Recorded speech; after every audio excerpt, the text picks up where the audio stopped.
Welcome to Comment Cocktails. I'm Derek. That's Ian. We're tasting. What the hell are we tasting? We're tasting Hornitos Cristalino. Is that it? Cristalino. Sounds good. It's Añejo. Tequila Añejo. So it's clear Añejo. It's clear Añejo. That's what this is all about. That's the gimmick, huh? This is the gimmick. So it comes with a leather strap. Yep. Well, I mean, it's Cristalino. For Cristalino. I guess that makes sense then. Crystal and leather go together. Crystal was a stripper. Yes, that's true. They could. Crafted using rich and flavorful añejo, refined the select spirit with crystal clarity and exceptional smoothness. It's not what you would expect, and again, the best things never are. So, it's true. It's a good point. They're not, I mean, this is the new thing. So for anybody watching who's like, I want to skim a little bit of knowledge from the show besides the antics and craziness, this is like the new thing to do. Is a lot of these companies are making añejo. To take these aged liquors that are normally brown and then I think them. Yeah, I think I'm going to go out on a limb here based on just what makes sense is when you have three products, you have your young, rested, and old, right? Right. Then you come out with like an extra old, but that's really expensive. So if you do this, you could put another one on the shelf next to it, right? True. So you can get more shelf space. So your brand is bigger without having to, I don't even know what you do. Because tequila's pretty restrictive. You've made it already. And they have lime. They have like flavored ones. I would imagine that if a whiskey or a bourbon tried to do that. Oh, bad. It would be widely revoked by the community. Yeah, probably a little bit. But tequila, I think they can get away with it. I don't know. I even had some people on my on my Instagram go, wow, what's the point? Face? On the snap face go, well, what's the point of that? I'm like, listen. Snapgram. They just sent it to me. Yeah. I don't know. The point is they want to have you taste it. Mm-hmm. These guys did it before. Oh, it definitely smells very good. Yeah, I was going to say. It's a reposado. Double, yeah. Yeah. I remember that one because it was... We didn't know. It was surprising when we tasted it because it didn't taste silver. Right, and we didn't know until like later that it was filtered reposado. I know now that this is filtered añejo. I mean, it's got the little burn. Oh, our executive producer's Will. Just Will. Good job. Just want to make sure I mention that. This isn't like a really strong flavored añejo. No. It's like really, really mild. I'm not getting a lot of oak out of this. No. Well, probably because this was stripped away. Yeah. I mean, I think the goal... Are they trying to make that more approachable as an añejo?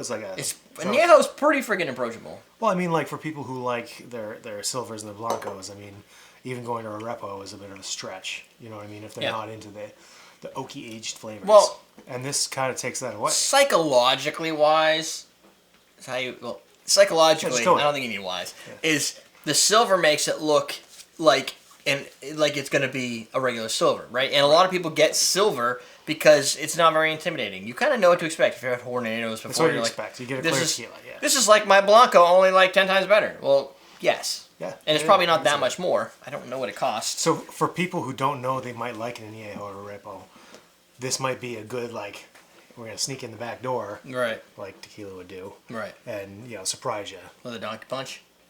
No, I was thinking of the Jim Brewer sketch where he was describing all the different alcohols playing in your stomach. Google it if you haven't seen it. It's funny. Haven't seen it. YouTube it, sorry, or Google it, whatever.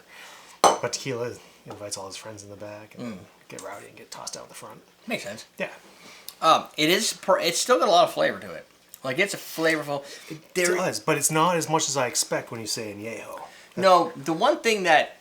There is a little bit of aggressiveness to it. The one thing I get is a little bit of, like, rubber.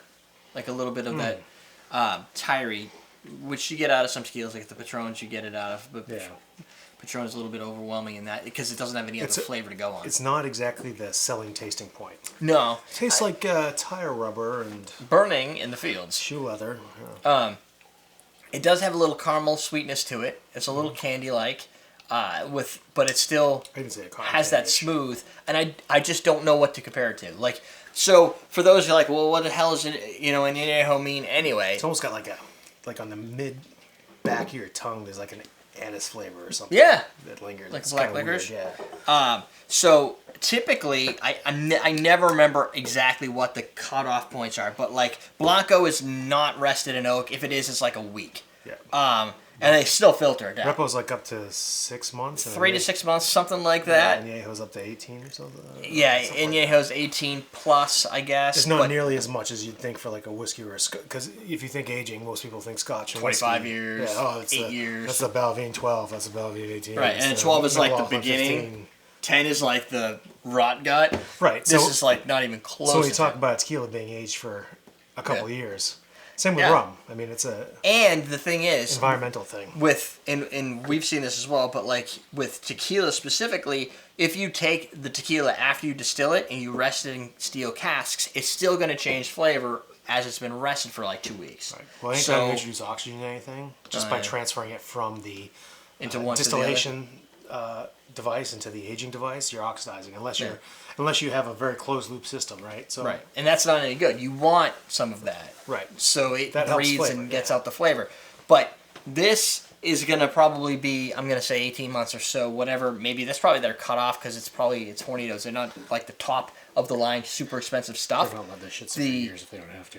Right, and then extra añejo would be anything over that. That's like a new category they put out. It's like if it's really wicked old, like 18 plus months or something, then they usually label it extra añejo.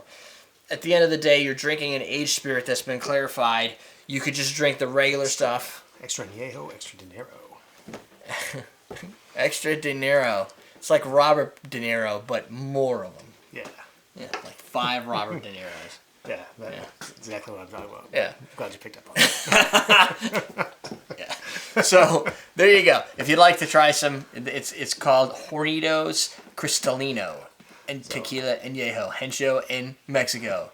100% de agave, of course. It's not called Hencho in Mexico. No, of course, it's not called made in Mexico. Is tequila aged in new barrels or used, or is there a standard? Tequila is typically in like old bourbon barrels, like Jack Daniels, sherry casks sometimes, probably even wine. They don't use new barrels because that's, I think, expensive. Like I don't think bourbon tends to be the new barrel spirit, right? Right. I mean, you're making barrels just for it, and then sometimes they use them over.